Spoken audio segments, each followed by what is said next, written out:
Thank you. Okay.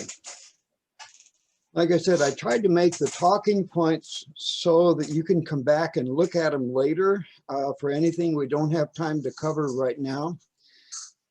First of all, for myself personally, having done a lot of programming on mainframe computers, mini computers, and a lot of controllers in past years, when my friend Walt came down one day and he showed me a QST article, and he had a kit with him.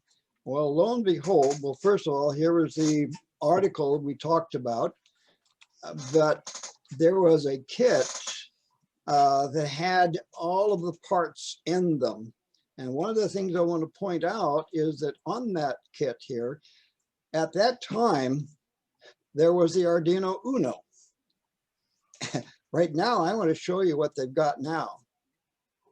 Yeah, you can go down through here. There's a whole lot of Arduinos, and whether it's pronounced Arduino or that's the way I do it, or Arduino, whichever, you'll notice here there is a ton of stuff. So what happened then is that this got me in real trouble. Come back here. This got me in real trouble because I was hooked then on Arduino. Love you too. Bye-bye. Glad you called. Say again? Oh, okay. Now, the Uno, I want to point out a few things here.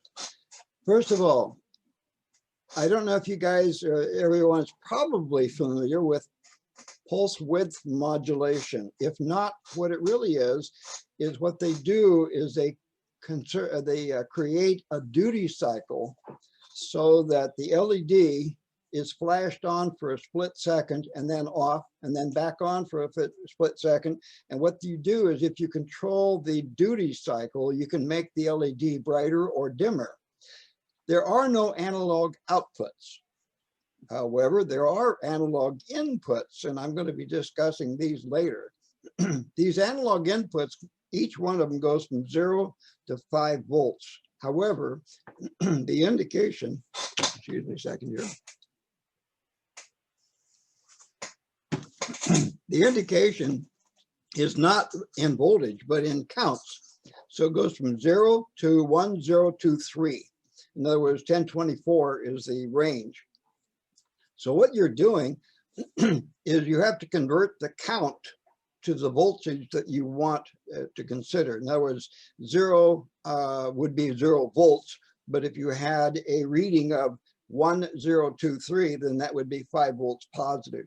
So what you have to do is do a conversion process if you want volts as coming in here on the analog inputs. And there's these 6 units here. Now, there is no analog output, but the way they create an analog output is by using a pulse width modulation scheme. And if you'll notice, it says PWM is the squiggles. So pin 3, pin 5, pin 6, pin 9, 10, and 11. Now, for tonight's discussion, I'm not going to go into the pulse width modulation process, just to make you aware that it is there. Any one of these pins can be used. For instance, down here, it says TX and RX. You don't have to use it as TX and RX. You can use it as just pin 0, pin 1. However, what I do myself personally, I tend to steer from pins 2 on up to 13, just simply as IO pins. Now, there was a process that was developed, and I remember when it came about, it was in either the late 60s or the early 70s, for what they call bidirectional tri-state device. In other words, it was a transceiver, but it used to be before that time, inputs or outputs were totally separate. They were never on the same pin. But what they did do is there was a technology that was developed where these can be programmed. And there are a lot of different devices, like Motorola 6821 was a programmable device, and that had IO pins, which could be input or output, and you could program them accordingly. Intel had the same thing with the 8255. Now, these are TTL technology. But what they did, though, is they took the tri-state and they also merged it then with bidirectional transceivers and being able to then to take these pins and assign them as either input or output. And the thing is, you can have pin 2 as input, pin 3 as output, or you could have pin 2 as output and 3 as input. Either way, you can reverse them any way you want. Any pin can be assigned as input or output, okay? So that made it a really nice device to go ahead and do. Now, in actuality, when you have a pin that's output, like pin 6 here, it never really goes up to a full 5 volts, but it will come close. It comes up to about 4.5 volts and maybe a little bit more. Now, in terms of input, there's 2 things you can do, and I'm going to show you this later with some coding. We'll get into programming concepts after a while, but I want to go through some of the electrical and hardware aspects first. If you were to take pin 6 and define it as input, it is good practice to take and assign it with a pull-up resistor that's inside the device. So you can say input underscore pull-up. And then what that does is that electronically connects internal to this device a pull-up resistor of an appropriate value. If you're going to use any pin as input, I recommend that you definitely go pull-up with anything you do as input. For one, that gives you better noise immunity. All right, questions as we go. All right, I used the Uno to start with, and actually this was in the kit, and I had a whole bunch of parts available. That's what was in the kit that Walt brought down, and like I said, I got hooked right then and there. However, my favorite device now is the Uno, and not the Uno, but the Mega, and this is called a 2560. But the point is, what I really like is lots and lots of pins. After all, being a guy who likes to control things, I need lots of pins. And so therefore I've got IO pins that I can use for either input or output. And something that I got in the habit of doing on these guys right here, first of all, these top 2 pins are 5 volts. They're wired 5 volts. These bottom 2 pins are wired ground. And one of the things I did, if you'll notice, there is even and odd pins. What I did is I took like all the even pins, or the pins on the inside, and I called them as my inputs. Then I took the other pins and made them the outputs. I'll give you an example. Let's say I have a switch and an associated LED. So in other words, I have an LED that's in the switch. So what I would do is I would run the LED with one line, and I would do the switch on the other line. So by doing it this way, I was able to keep all my inputs and outputs very well organized. And actually, I made a board that carried out from here. I did a lot of breadboarding with this, and I had a lot of wires going every which way, but I got tired of that. And so I made some custom boards that I'll tell you more about later. What I liked about the Mega, also in terms of the Uno, is when my programs got to be quite large, I ran out of room in memory with the Uno. But with the Mega, I was able to get quite a bit more. So the Mega has definitely been my favorite for, shall we say, toy time. All right, questions as we go.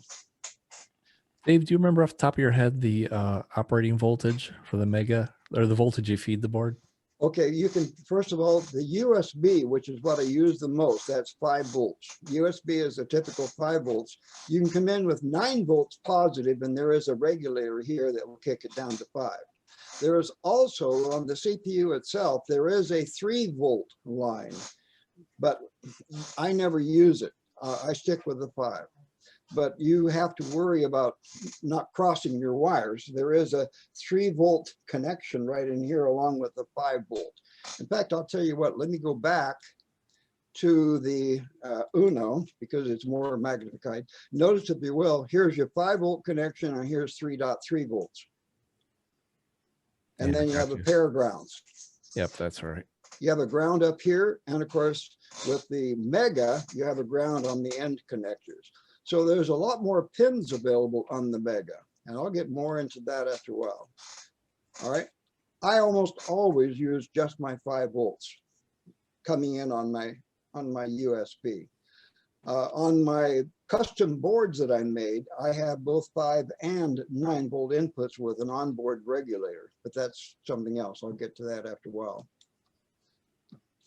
All right, one more thing here. Here's the Nano. And when I was doing this earlier, this was the only 3 boards that were available. Well, now you can see there's a whole passel of these boards available. I have some others besides these, but I won't be able to get into discussion with them tonight. By the way, one thing I've done, I'll show you some pictures after a while.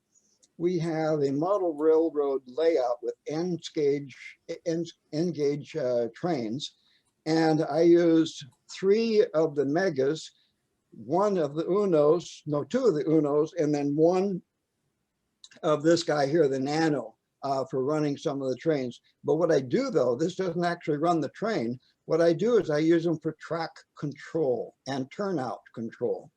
I'll show you those after a while. All right, let's go on down from here. These are some of the inputs we were talking about, and this is what you were asking about. Here's your 5 volts in or 9 volts. The 3.3 volts, you don't have to worry about that because that's taken care of on the board. The tri-state bidirectional IO pins with pull-up resistors is there, so you can take advantage of it for a pin to be either in or out. And then, as I say, pulse width modulation is available. And I want to show you after a while, when we get to pull up a program, there is a ton of sample programs that are available by the Arduino people. Okay, there are no analog outputs. If you run LEDs, you still have to have current limiting resistors. Now, I don't know, typically 330 ohms, but I'll find that 1,000 ohms works quite well. There's also library available or required if you're going to run an LCD. Now, when you have an LCD to start with, and the kit that Walt brought down was parallel LCD. And to be honest, the connections for the parallel LCD were kind of awkward. So what I did is I made a particular adapter board which did all the wiring for me, so I didn't have to do any breadboard wiring. It was just all fixed and ready to go. I didn't have to worry about it. What I play with the most right now are serial LCDs. Now, 3-wire LCDs are quite different than a 4-wire LCD. First of all, 3-wire is an asynchronous system, think of it much like RS-232 serial communications, where it's asynchronous. Whereas with a 4-wire, what they do is they use codes. They have an ID code, and one is a clock and one is the code itself. And then these guys might be a hexadecimal, and that's what this is here, 0x2f. You might buy 2 LCDs, 4-wire serial from somebody, plug one in, it works great, plug in the other and it doesn't work. And you wonder what is going on. That's because one LCD might require a 2F hexadecimal and the other one might require a 3F hexadecimal. So that's something to watch out for. Now, in terms of current, I generally find anywhere from 100 mils to 200 mils for most layouts. The most I've ever seen in some of my real complicated circuits have a lot of stuff on them is maybe as much as 450 mils. So they're not a high current item, even when you have extra circuitry on it. Now, what I did too, I have 4 banks of nickel iron batteries called Edison cell batteries. And I wanted to measure them because they get up to about 16 volts. So what I did is I made this board here, which plugs into an Uno or into a Mega. And what happens is I have voltage dividers here, which I can calibrate. And then by calibrating them, I can have the Uno tell me whether my battery bank is at 14.5 volts or whether it's 16.3 volts, whatever might be the case. So this is a calibration board that I made, tested, and it works quite well. This is one of 2. The other one's hooked into a system, so it's obviously not here. Any questions here? Now, I want to show you something else. First of all, something that was really puzzling I bought one of these because I wondered how on earth are they doing this? You'll notice here a set of switches, and except for the reset switch, please notice we have select, we have left, we have up, down, and right. All of these switches, with the exception of the reset, go to one pin. You say, well, why one pin? What they do is they run these to one analog pin, and what happens is these switches are part of a voltage divider. So what happens, depending on which switch you press, it presents, because of that voltage divider, and I'll show you a schematic for that, it presents a voltage to the analog circuit, one analog circuit. So in your program, what you do is you measure what the voltage is. And depending on the calibration of your voltage divider, the voltage on this switch would be different than the voltage from this switch, or the up switch, the down switch, or the right switch. And that is how this thing works. It all uses only one analog pin, and it will display information up here on the screen. Kind of a neat process. So anyhow, I followed through with that, and I did some program changes with this, but I was curious as to how they do it. Now, I'm going to mention something else. These LCDs are available with different colors. The two most common is yellow and blue. What you'll find if you breadboard these things is that the blue LCD has a different current requirement and different settings than what a yellow one does. So in other words, if you have a LCD with a yellow background and you have it in a working circuit and you want to see how well this works, and you pull it out and you plug in a blue one, expect to have to change some of the control parameters. All right, that's what I ran into, and so I know that from experience. All right, now another thing to do in that line, let's come up here. Here is a different arrangement. Same thing though with these buttons. So this one here is made by Adafruit. And what I did, first of all, these buttons here are part of a voltage divider arrangement. But what's different on this LCD here is a RGB LCD. And if you have all three colors, red, green, and blue, on at the same time, you have a near white display. And what we did, or what I did anyhow, is I had it so when I press this left button, then the screen would tell me it was a left button press, but it would also change color. It would go to yellow. If you press the up button, it would go to green. If you press the down button, it would go to blue. And so what happened, depending on which button you pressed, the color would change here. Now, what's going on here, everybody that sells you something like this, they always say, hello world. That seems to be the common presentation on showing you that it works. What I did here is I have a counter, and this is the number of seconds that was incorporated into this, as it did a count from the time I first turned it on until later when I came around and took a picture. So it was 29,556 seconds after I had plugged it in. It was a little while for me to get around to do that. All right, that's all that this is. This is a seconds count from the time it was plugged in to go. All right, now another thing here. First of all, when you take and plug a module into a let's say let me see if I can find one here. Let's say you plug a module onto the Arduino. They call them shields. Well, there are shields available, all kinds of shields available. And what happens is these different shields serve different purposes.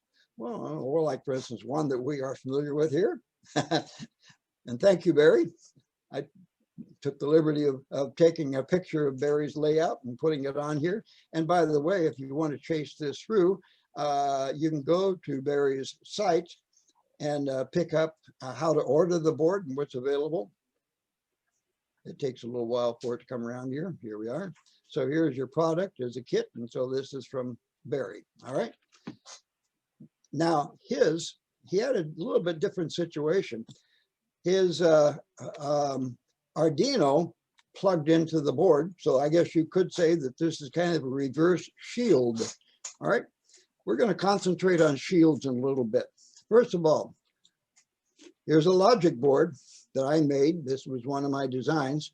What this is, the Arduino Mega, see this footprint that runs right along in here? Underneath this board is a Mega. So this board is what I call my custom shield that plugs in, and the Arduino is programmed. Here's the programming port, the USB port. This guy here does Morse code, anywhere from 10 words a minute if you want, 5 words a minute, all the way up to 50 words a minute. And I have control leads that plug into here from an outside source. This is a tone board. So, and I can come over here and if I want, I can take and plug in 5 volts, 9 volts, whatever I happen to have into this. And this is a 7805 voltage regulator, and it will power the board without having my USB plugged in. This is a logic board that decides how to send the dits and the DAWs.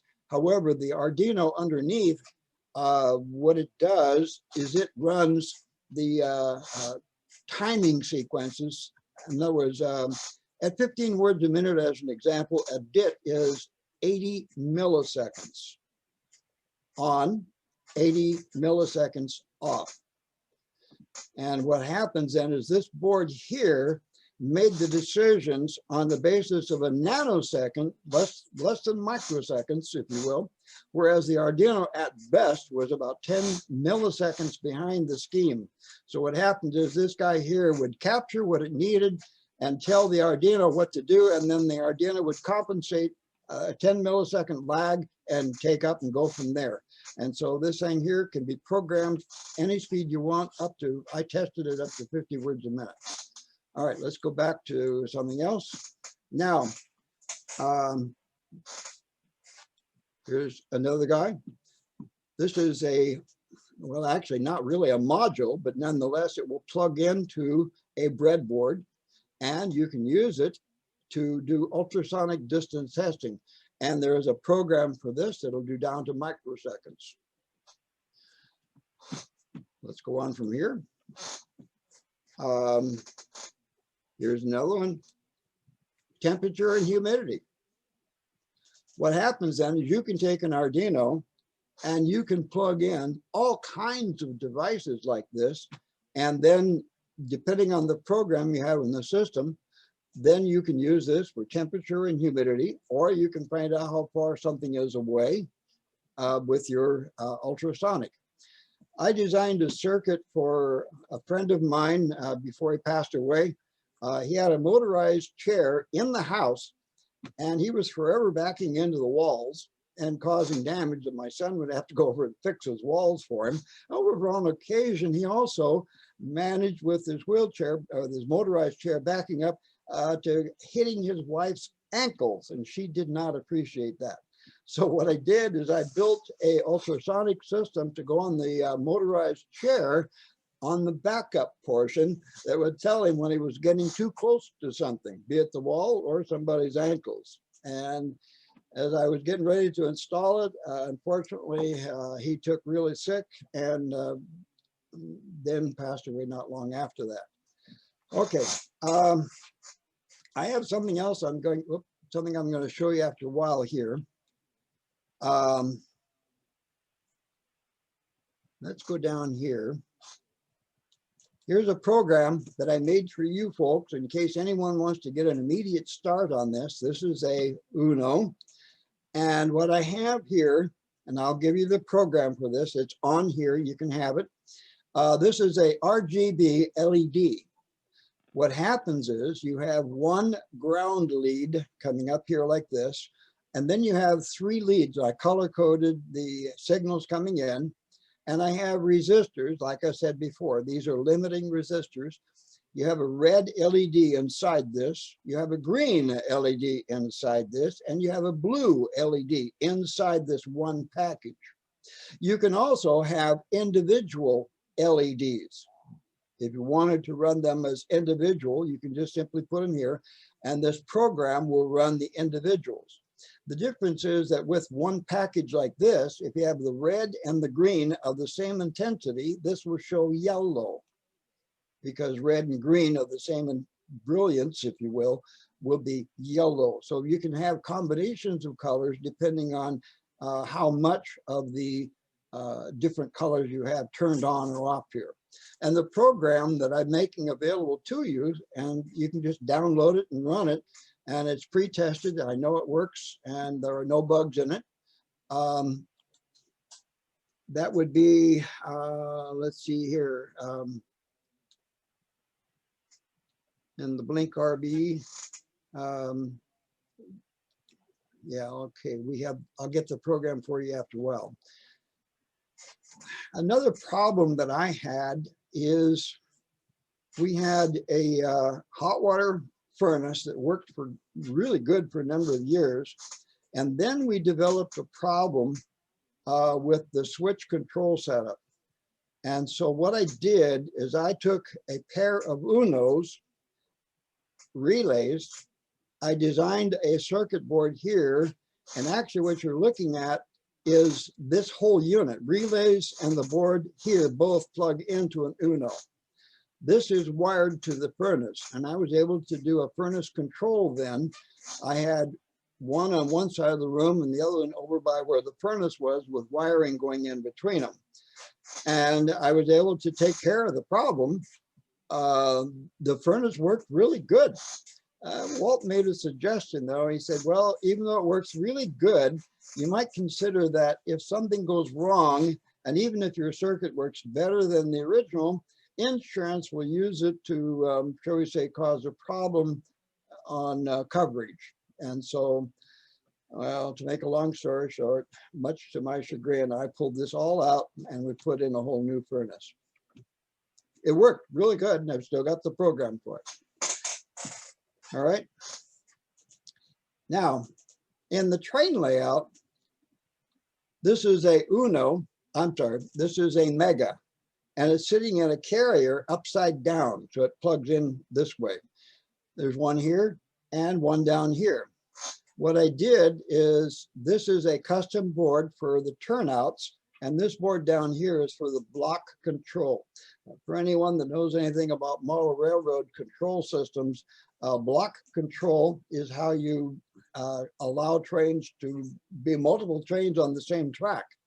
When it comes to turnouts, I had to do this because if you hold the voltage on a turnout, you'll burn it up. So therefore, I had to make a control circuit to where this decided what direction the turnout was going to go. And then this relay up here would just pulse, just a quick pulse, just enough to make the turnout activate and then go back from there. This panel here allowed me a lot of combinations. I like a lot of variety, so I was able to put in several thousand possibilities in this particular area right here, including diagnostics. I had built-in diagnostics on all of these, and each track layout required a different set of diagnostics. All right, then there's also this guy here. These were my control panels. What happened is you would take and you'll notice I got to repair that switch and replace this one here. What you would do is you would punch this switch here, and this designated a request on a track layout. And then also this display panel over here just simply told you what was going on. But what happened is these switches were wired in, as you can see these cables going over, they were wired into the Arduino. And so the Arduino would make the decision on what turnouts, that's these red ones here, what turnouts had to be and what blocks had to be turned on. So all of this was controlled by the programming on the Mega, on the Arduino Mega. So then we got this, and there's 6 different tracks on this train board. Now, I'm not bothering to show that. Any questions on this before we go into something more interesting? Okay. Shall we get into some programming? This is where things get really interesting. All right. First of all, if you know any programmers, or if you are a programmer, you'll know that every programmer has their own style of programming. There's an old story that says if you ask 3 expert programmers how to do something, you'll get 10 different answers. Every programmer has his own, shall we say, his own process. However, here's what we will find though. There are certain things that all people that tell you or teach you on programming, and I have taught various different programming areas. Linear programming is when you make the program where it goes from start to finish without jumping around.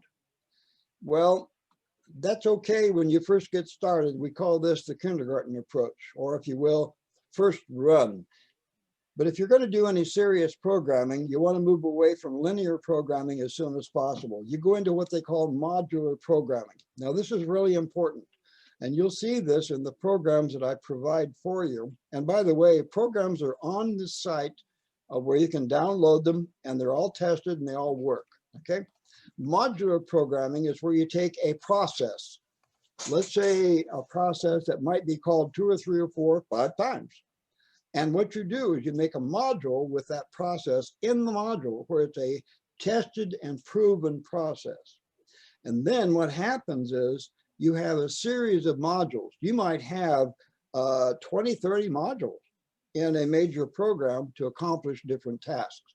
But a module is the way you have to go. You don't want to be linear programming, except maybe at the very, very beginning. Avoid that. It is really nice to start with, just to prove a point or two, but boy, I'll tell you, any serious programming, you want to do modules. Then also, you can have modules that call modules. You can have what they call sub-modules, and they can be called by other modules. They can be called by the main program. That's what's good about modules, is the fact that they're callable anywhere, anytime as needed. And you can do a myriad of different things with these modules. You would normally have, like, for instance, a module just for displays, and you would have different types of modules for different types of displays. All right. Inline comments are really good. That is, it helps you keep track of what's going on. And I'll tell you what, talk to anybody who has programmed for years and ask them about going back and looking at a program that they made about 4 or 5 years ago, maybe more. And they'll say, boy, if you don't have proper documentation, you can't even remember what you did years ago. Believe me, I'll tell you that. Okay, now, when you start with a program, it's a good idea at the very top to immediately put some documentation up there saying what you're doing. And by the way, put a date on it. As you go along, you're going to find that there are changes to either fix a problem, like bugs is what they call it, or like, for instance, how did you solve that bug? You might have interactions, like, for instance, if you have different shields that you've incorporated, and you might want to have some documentation on that, because believe me, without that documentation, you go back later, you really have a tough time trying to figure out, what was I doing back then? Also, there's something else. The better you make your program for clarity, the better it is for someone else to come in and help you out. If, let's say, for instance, you're just a beginning programmer, I'll tell you what, even an experienced programmer appreciates good documentation from your code. All right, now let's get started here. The common language for the Arduino is Java, which is very similar to C. Once in a while, I was doing something and I couldn't get it to work right, and I couldn't figure out why. It was because I was trying to do a C command rather than a Java, which is kind of like a modified C. So anyhow, and then I figured out, okay, parameters, every program has its own nuances, its own, shall we say, procedures, its protocol. I guess one of my problems is when I work with several different languages, I'll be working with one and then I'll suddenly, well, wait a minute, this language has different protocols. Now, routines for Arduino are called sketches. You say, why aren't they called programs? I don't know, but they call them sketches. Also, these programs require the type, the file type INO. you can actually have a text file because you're going to create a program with a text editor or with what they call the IDE, which is a text editor on the start. And then when you go to run it, the compiler expects to find an INO tag as a type on there. So that's what the compiler expects. There's also something else that's kind of a nuisance factor for me, but you get used to it. If I have a program, let's say, for instance, a program is called runbunch.ino. Well, if you have runbunch.ino, all by itself, the compiler will say, oh, this really needs to be in a folder called runbunch. Not runbunch.ino, but just runbunch. The compiler expects to be in a folder by the same name. The reason why I bring this up is because if you download some of these programs that I have available here for you, you can download them, but when you go to run them, you'll have to make sure that they have an INO label, and you'll have to create a folder to put them in, or the compiler will complain, okay? Just something for you to keep in mind. There are some earlier programs that were available called PDE instead of INO, and the compiler will run those fine, okay? But they still have to be inside of a folder. Now, a program, when you go to make a program, and we will do that here shortly, you can basically break it up into 3 major sections with a 4th. Here we go. At the very beginning of your program, you have to define a bunch of things. Your program will not work unless you define what you're doing. Like, for instance, you have to define pins. Are you going to have this pin by a label? Are you going to have it as an input pin or an output pin?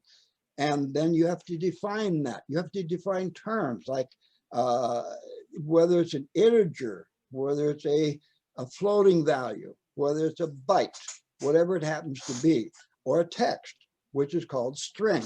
So you have to define those. Those are all up here in the definitions. Then you go into another thing, and it's called setup. Now, setup is where you actually run some of these basic commands to get the Arduino ready to go. And then finally, you get into this area here, which is the run area. And this is where it loops again and again and again. Now, you can make a program to run one time and stop. But in that case, the loop here is 0, nothing in the loop. In other words, it runs through the definitions, the setup, and when it gets to run, it's a 0. In other words, nothing in the loop, and it will be, I'm done. That's it. It's a one time. So you can do that. Although normally, though, you want something that's going to sit there and perk along, run, run, run, run. Now, you can have modules. You can have 20, 30 modules, or you can have 1 or 2. And what you do is you put them outside the loop. And what happens is in the loop, you call the modules. And there's a process for doing that. All right. Now let's get down to a couple of areas that cause people some grief. First of all modules require braces, not parentheses.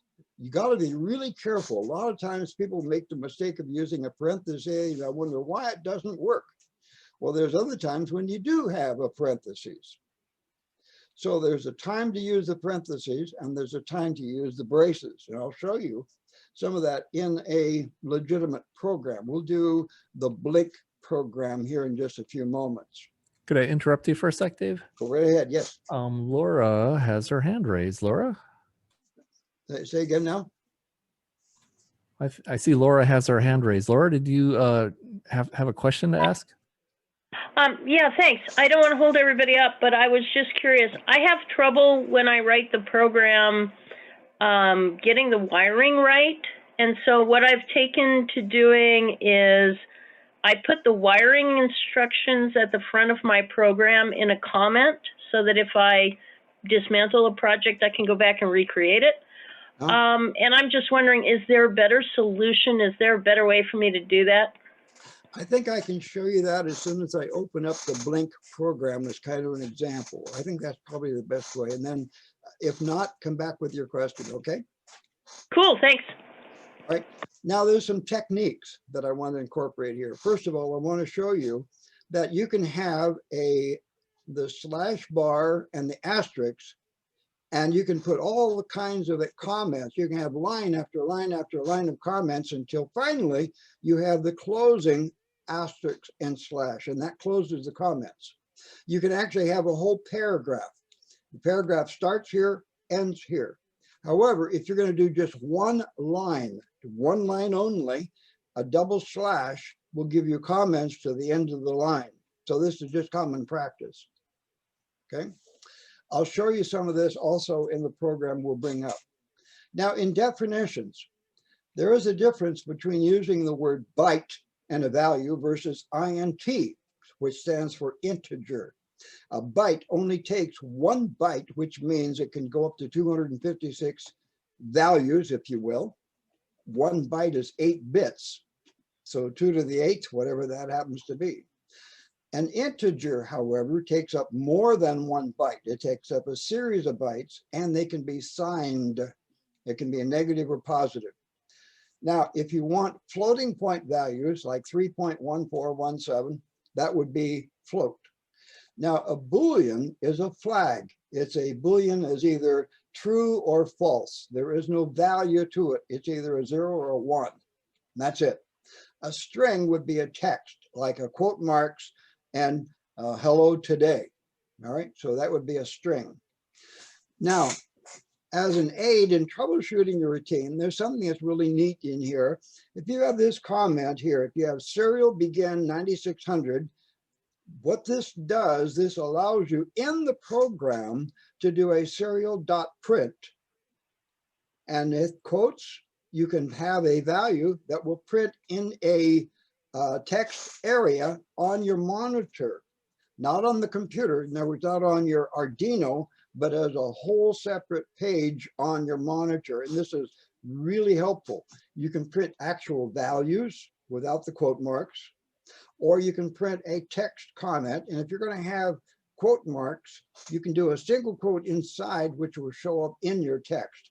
But you have to have the quote marks here in order for it to be a string value. All right. Here's another area that people really get tripped up on. They'll say, well, if this is equal to that, they'll do this, and that's wrong. If they say, if A is equal to B, don't do it this way, because that makes A equal to B. There is no if. It equals, it doesn't. However, if you have the double quote, there's a double equals, this is how you define if this is equal to that. So that's what you have to do. Watch out for that, because I have known so many times, and I've been caught myself. You'll do a test on something and you're, what's going on here? Your value got changed because you used the single equal instead of the double equal, okay? So really be careful on that. The double and sign is used as a logical and if you use a double plus mark, that's a logical or. So you can actually do algebraic comparisons between areas, if you will. Now, here's another one that can trip you up. When you have a statement down here, I'll come down here, pin mode, SW1, switch 1, is an input underscore pull up, and you do it just like that. It has to be in caps. If you do not put a semicolon there, and I have known so many beginning programmers, they forget to do this. They forget to put that semicolon. You have to have the semicolon to terminate this statement. That's really important. This is the most common mistake I have seen people make when they're programming. When they first get programming, they'll make a statement, and they'll think that's good, and they'll forget to put that semicolon, and then they wonder, whoa, why doesn't the compiler give me what I want? An exception to that is up here in this guy, or in a for next loop. If this is equal to high, if you want to have a series of things happen, do not put a semicolon, because if you put a semicolon here, that terminates. But if you don't put the semicolon, then you come down here, and these are not parentheses, these are braces. You have to have a brace and a brace. This is that closes the brace or closes the statement. So in other words, this if statement, what do you want to do is down here, and it carries all of this until you hit the brace, and then that closes it. Inside that, however, you better have a semicolon. Whatever you're doing here, you better have semicolons inside there or it won't work. The same thing is like instead of an if statement, you can have a while statement. Like as long as the switch is pressed, while it's pressed, if it's low, do this. Well, then this guy down here is the same as this guy up in here. You've got the action of that. Now let's drop down here to our pin modes, because this is important here. If you're going to turn on an LED. Now some LEDs you might turn on with a high, might turn on with a low, but in any case, it has to be an output. And you have to have an uppercase. If you don't have an uppercase, well, you might run into problems. Now, you can read a switch. Like for instance, you can say if the switch is, this is action later, you've already defined you want a switch as an input. Well, to read the switch, you have to do a digital read. And here's what's tricky. The D is lowercase and the R is uppercase. And what happens is if you don't do it this way, the compiler will not act properly. And if that switch is low, you see, if you had a single equals, you would make it low. Well, at least it would try. On the digital writing to an LED, you might do a digital write high. You might do a digital write low. But here is a test. This is an action. There's also the possibility you can delay in different locations 200 milliseconds. That's what this is here. Any number put in here is automatically milliseconds. Now, if you're going to run an LCD, you have to include a library, and this library is a liquid crystal library, and you have to alert the compiler to include this library. Then there'll also be other things you put in here. When it comes to the LED, well, guess what? You can do a set cursor.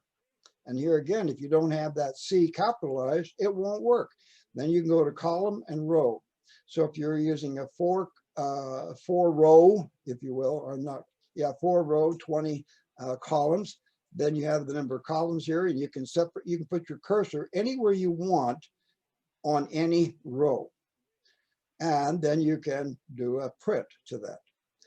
Something I have done myself is because when I'm troubleshooting a program, I want to know if it passed through a certain area. So what I do is I have a subroutine called Kilroy. And what I do is somewhere in my code, I will say Kilroy, and I'll put the line of where this statement is. And then what happens is it will take and inside this module, which is a separate module, it will tell me that it passed through and will print the line that it found, okay? Questions so far before we get into actual sketches that's coming up here next? Hey, I'll just go ahead. Jump in with one thing about that Kilroy subroutine is you show line number. There's actually a constant you can use that will automatically put in the current line number. So if you insert lines before, delete lines before, then the line number is always up to date and accurate. Yeah, yeah. What happens is that gets into some of the finesses of programming that you pick up as you go. Like I put this here to make a real simple thing, but yes, there are some other areas where you can take advantage of some finesse that's built into the program. Yes. Okay, let's drop down here. Blink RGB. This is a program that you can download. Now, what I wanted to show you is up here. Notice what I said earlier. Here is a /*. All of this clear down to here says that anything inside here is comments. However, this last asterisk and slash terminates this paragraph. Here, however, I have a double slash which says that is a comment to the end of the line. Here I have said Boolean Uno or Boolean Mega, and these are Boolean constants which says I can make this program for a Mega or I can make it for an Uno.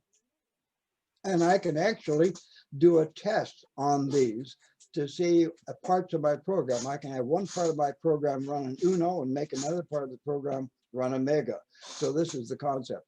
This is a common practice for me. I like a debug statement in almost all my programs because once in a while, I want to see what's going on or find out what did I do wrong. And so I can have a debug statement that shows up in the program later and maybe gives me some additional information.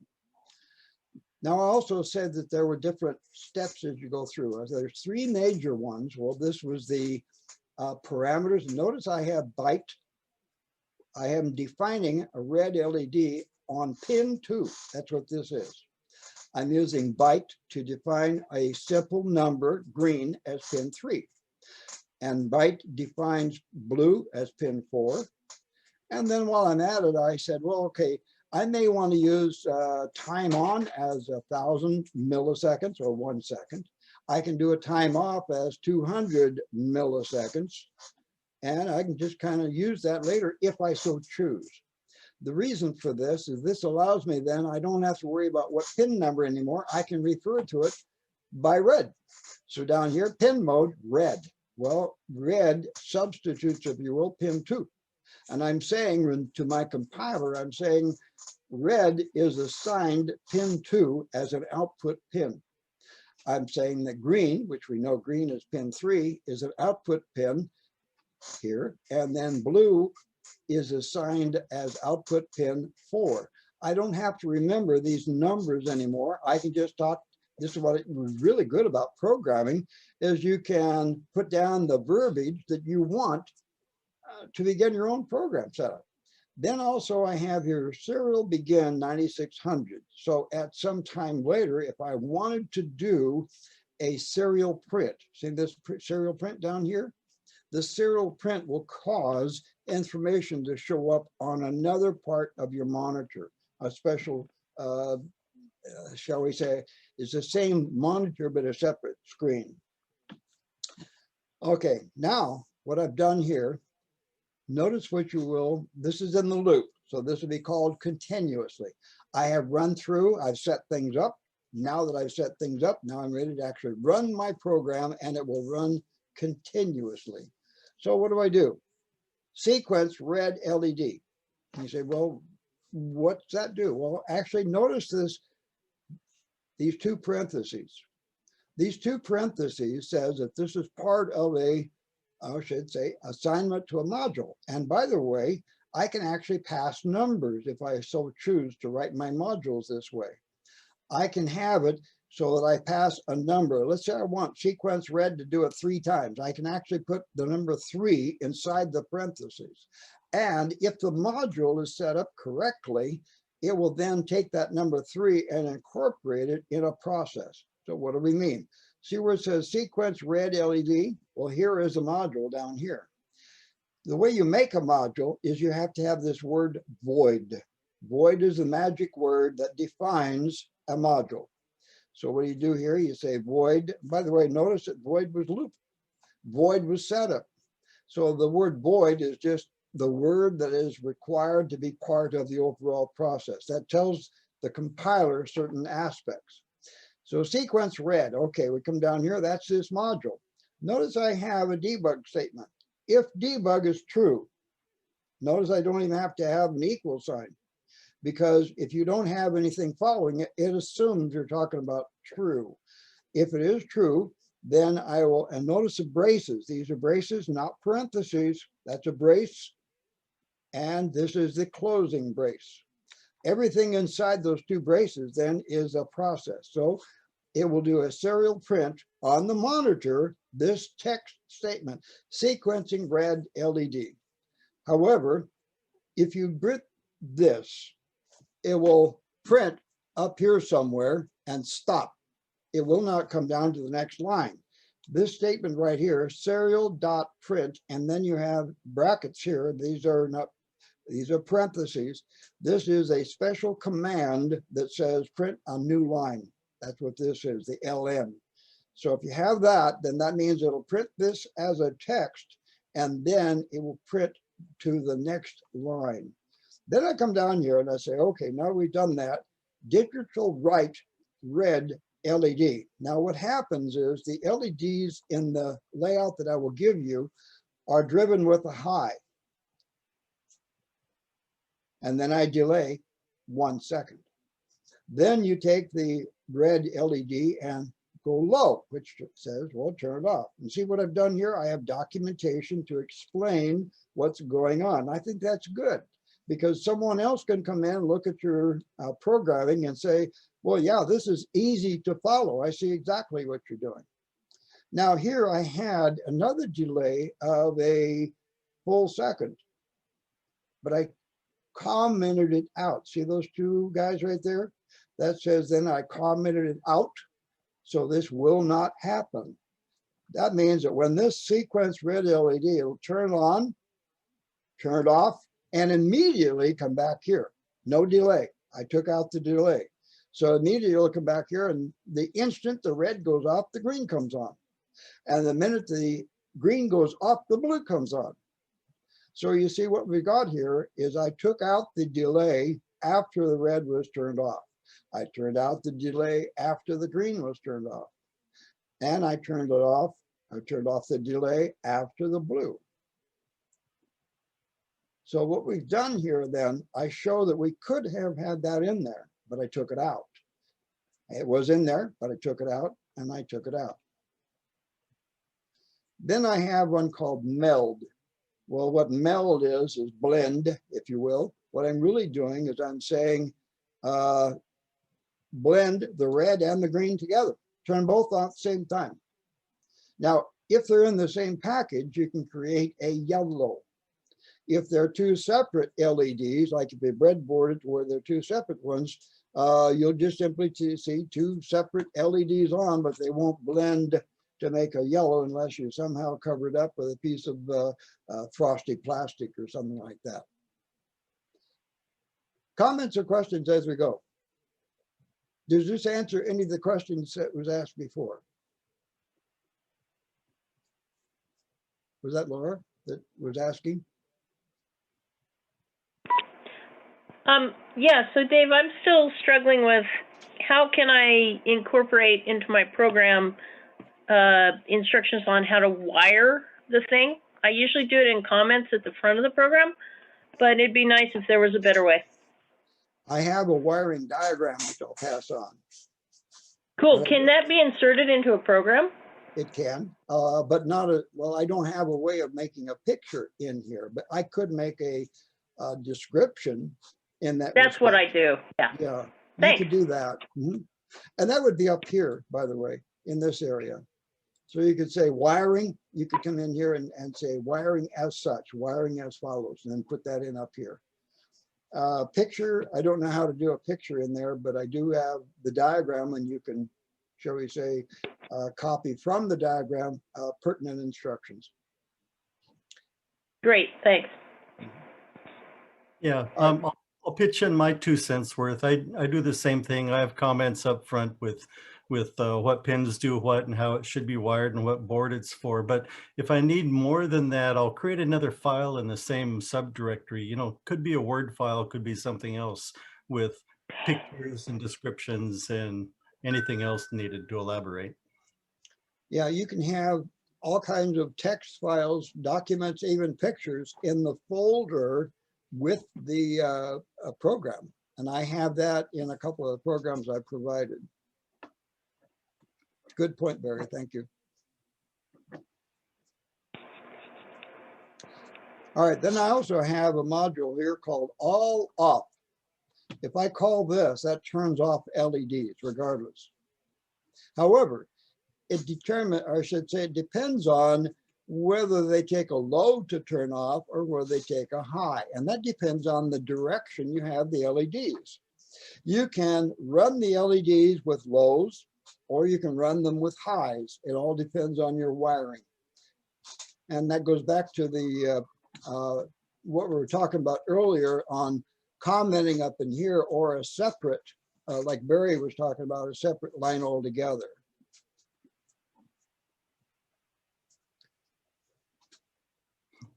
All right. Now, let's back up a little bit here.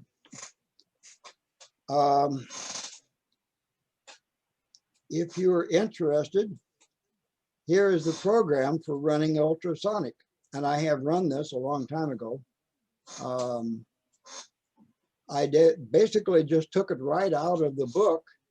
And what I did though, notice one comment here that I have. This is all in the comments section, and see how this guy here is in here? You've got the asterisk and the slash. So all of this is commenting, including this one here. On the unit that I made for my friend in the motorized chair that he ran around the house with, I had not only a sonic alert, in other words, I actually had a speaker in there, and as he got close to something, it started screeching at him, because all I did was, the faster the return, the higher the pitch was fed to the speaker. So they got to screaming at him. He was really close. But I also put in a 10-segment LED readout so he could tell how far away he was from the wall, besides listening to the return beeps. And it went from 2 inches to 18 inches, well, depending on how you set it up. So basically, I ran a 10-segment LED to indicate his distance to a wall. So he could actually maneuver around in the house pretty well by using it. And then here we have some descriptions as to how it was hooked up. This is the person that originally created the code that I copied and then used. Well, here are my definitions. Now here where I said INT, I want to point out that I could have used BYTE instead of INT. INT uses several bytes for just this number. Well, I could do all of these numbers, any one of them in a single byte. So therefore it is more code efficient to use byte than INT in this particular location. That's something to consider for serious programming. Now, this is something basically I copied and used, and all I did was just modified it slightly. And there we go. In fact, as I noted that I modified, and I put my initials and my date, and that's when I modified it back in 2014. Original program up here. Okay, so that was the original. And using the pin command. So, and it worked quite well. Everything worked great. Going back to this guy here again, this is the code for what I showed you on the multiple key inputs, but I'm going to show you something else here. Let's go to, let's see here. Oh, here we go. Take a look at this drawing. I made this drawing just to illustrate how this thing works. Now, if I was to take a potentiometer and hook it up between 5 volts and ground here, and then as I run my potentiometer back and forth, then that will create a voltage coming off of this voltage divider, and I feed that to A0. Then what I can do is in my program, I could read the value of A0. And by reading that value, I would know whether the pot was down here at the 10% line, 50% line, or 80% line. All right.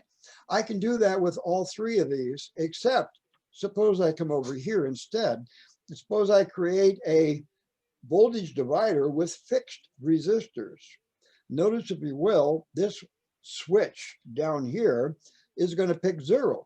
And so therefore what's fed to A0, which is a input, right? Analog input. What am I going to see? 0 volts. Now, sometimes the switches bounce a little bit, so you have to be careful. You might not read a good 0, but anyhow, if it's in a range close to 0, you know this switch is the one that was pressed. In that same respect, every switch along in here is going to pick off a certain voltage coming off of this voltage divider.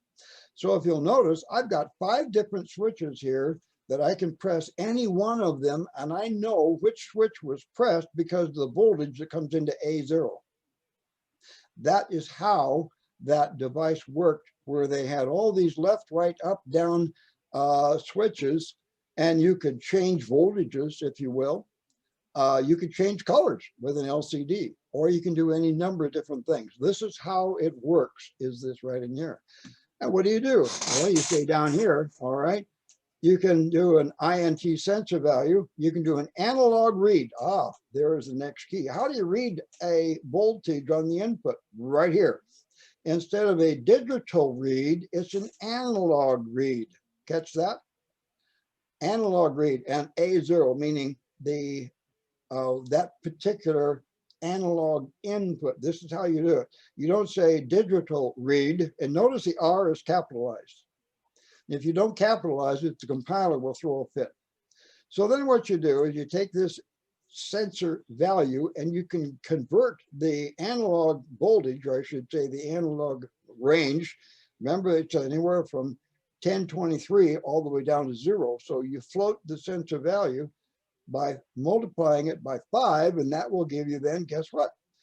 A voltage equivalent. If you want this to be like something other than voltage, you could say, you could do an if statement. And you could say, if the voltage here was this voltage versus this voltage, you'll know which of these switches was pressed just by reading the voltage. And then if you want, you can put this out on a CRT. In other words, LCD readout, I should say. I misspoke. You can do this by printing out on the LCD the voltages. You could even print out what the value is, okay? Be careful of this. If you have an if statement, you have to use a brace. Now, it's hard to tell here that this is a brace. You'd use a parentheses when you're going to print something.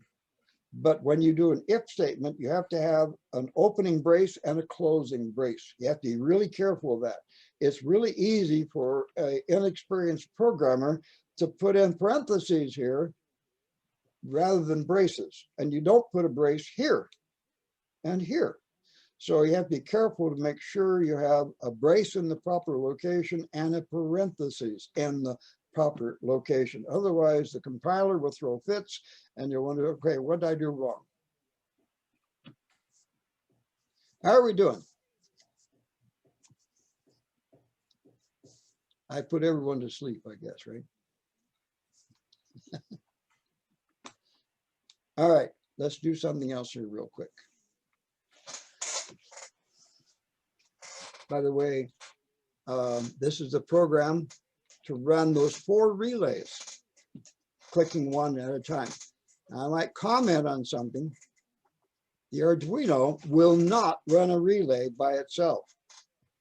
If you have a relay shield, it has transistors in here, which takes the low power input, amplifies it, and runs the relay. Plus there are diodes, because when the relay drops out, it causes a spike, which can take out the transistor. So you've got reverse voltage diodes in here to protect the transistors. This is a transistor right there. The Arduino then runs the relays, not directly, but through transistor control. So you want to watch for that. This is a shield that will plug directly into an Arduino, whether it's a Uno or a Mega, either one. And it's terribly easy to program these, to turn on, turn off. Each relay, however, is only a single pole double throw. There are no double pole double throw relays in this particular module, or this shield as it's called. All right, let's see if I can bring up something else of interest here.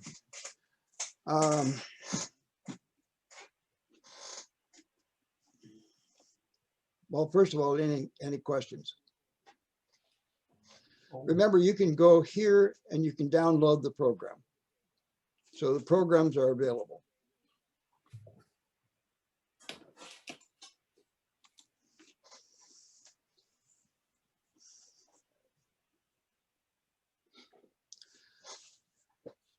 There is something I'm going to send up to Ed. There is a custom shield that I made.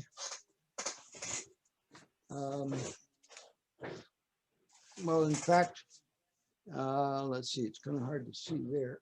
Let me do it this way. I made this shield back in 2013. All right. This actually plugs in to a Mega, which goes in the back of this unit. So it goes into the back. Then what happens is I have a LCD here at where you can see it. I have an LCD that plugs in here.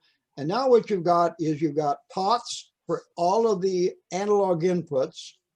You have switches and LEDs to play with. And what I'm going to do is send this with 10 programs that you folks up there on the lending library, if you will, this will be available to play with. I'll have it, like I say, I have a thumb drive with 10 proven programs that I'll send with this, so you guys can play with it and do all kinds of things, and you're not going to hurt it with programs. So programs, everything from running LEDs, running testing switches, testing the analog inputs. There's even a manual pot here. These are screwdriver pots here. And there's a whole series of LEDs and switches here, and you can do a myriad of things with it. All right. I also have something else that's kind of neat. I have a 5x7 dot matrix array here. By 5x7, meaning there's 5 LEDs across, 7 LEDs down, a full matrix of 35 different LEDs in that.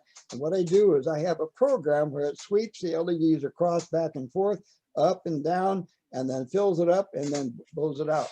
So that's available in here. That's one of the 10 programs. And then this can be with you guys up there for an extended period of time. I'm not in a hurry to get it back. I've made 2 other ones that are more modern than this one. Any questions on this? So Well, it's available to anybody that wants to play with it.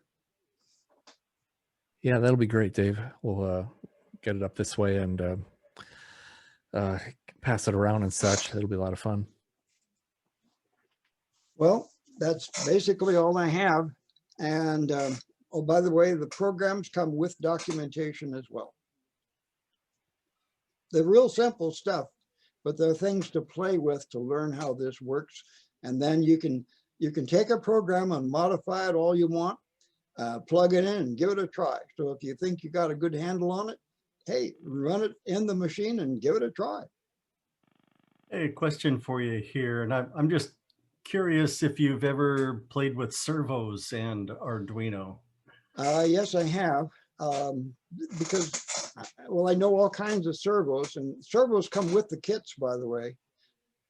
There's 2 kinds of servos. One is stepping motors, and by the way, stepping motors, if you ever play with them, they require a 2-step, like a 2-pulse to step one way or step the other.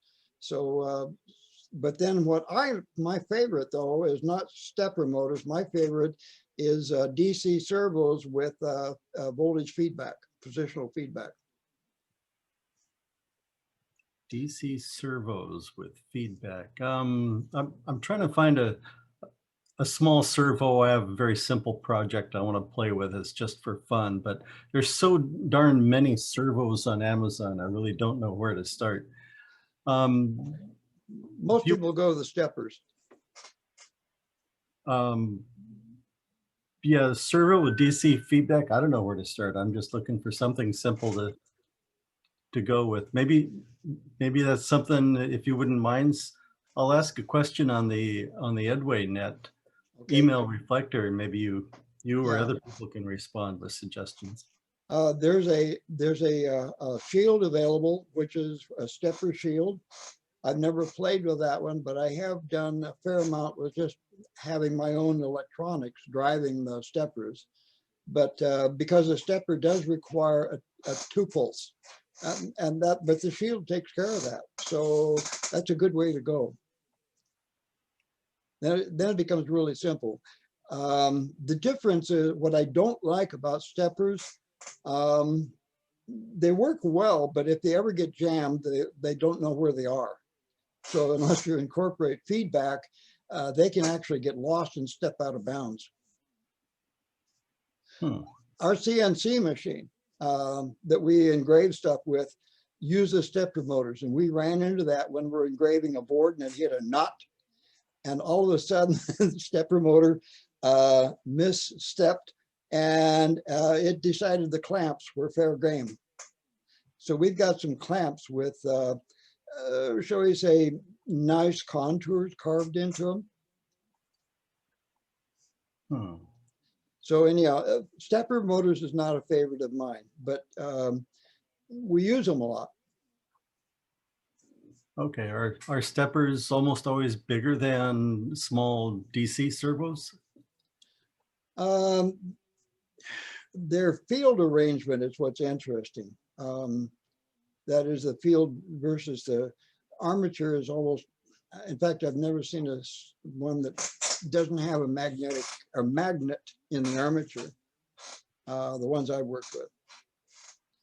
However, now I'm going to contradict myself in a minute because a friend of mine has a machine shop where everything is CNC except for one machine. And I've helped him out a time or two. And his servo motors are huge. I mean, his servo motors as big as my thigh. And the thing it is, but those are serious machines. And he's never had this problem, but he's got electronics that lots of amps and horsepower behind it. The servos I've worked with is only on my CNC machine here, outside of helping him in his machine shop. And we have had servos misstep. So I would say servos, usually they got the 3-pin connector and they're simpler to use. The stepper motor has 4 wires to the motor and needs higher voltage to run the motor. So it kind of depends on how much power versus simplicity you want to look at. Yeah, and if they're not hitting serious obstructions, but most people have no problem like we've had. So, of course, the servo systems I worked on when I was in the service, those were all DC servos for torquing gun mounts into position.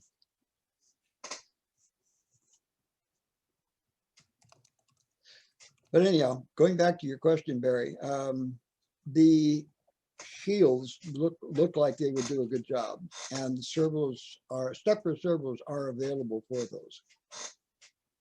And I see no problem with that kind of a thing under light loads. Yeah, lightweight application. This is silly. It's a stupid little project, but I want to build one someday. You've seen the useless box. It's just a box with a switch, and a human throws the switch, and a little finger pops out and turns the switch off. I think that'd be Yeah. And it would take any small cheap servo, but Oh yeah, I agree. I agree. I know the one you're talking about. Yeah. If That's all anybody I have. go to YouTube and search for useless box, and there are dozens of hilarious useless box designs out there. Yeah, yeah. See, another thing, Barry, that some work that I was doing years ago, I had a velocity controlled servo system where a device would not do a jerk start. It would do a smooth start and a smooth stop. And the boy in between it would travel. And you could actually control the slew rate, start and stop slew rate. Okay. Acceleration control, as in a elevator. Yeah, like you don't want to have the elevator drop out from underneath you or break your legs going up, right? Yeah. One of the bang bang controllers is to measure out a portion of cable, clamp onto it, and drop the elevator. Elevator brakes, there was a problem where one of them didn't work right one time. Yeah.